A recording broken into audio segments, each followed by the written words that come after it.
So this video is going to show you how to do a running stitch, and you guys have the directions in front of you with your worksheet. And so we're going to start off with number 1, which is the running stitch. It's the most basic stitch. It's fairly easy to do and not too hard and complicated.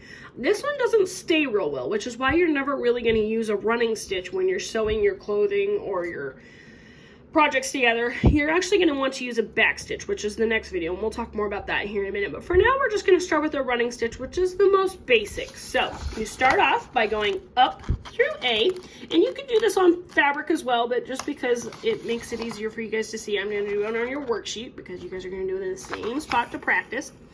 Paper is kind of resilient. It makes it a little bit easier to hold. Fabric's kind of flimsy. So paper's got a little bit of more durability, so that's why we're going to use it. And then we go down through B. So up through A, down through B, and then we're going to go up through C, and then down through D. And as you can see, it really kind of has some gaps here, which is why it's not going to be the most stable one.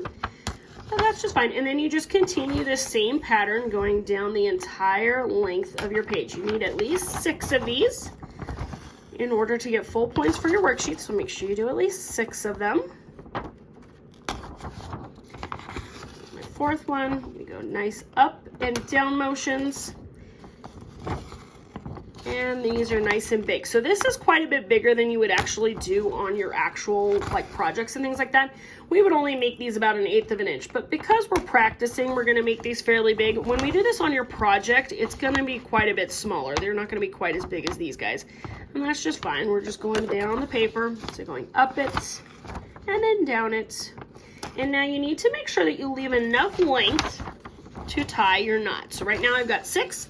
1, 2, 3, 4, 5, 6. If you would like to finish off all the way to the end, you are more than welcome to, but you just need at least 6 of them. Now, for the next video, we're going to show you guys how to take the tail and tie a knot. And you have to make sure that you still have a tail left, because if you don't have enough tail left, you cannot tie a knot. It's going to make it real difficult, and your project's going to fall apart. So you always want to make sure you leave that 5 inches, so that way then you can tie a knot.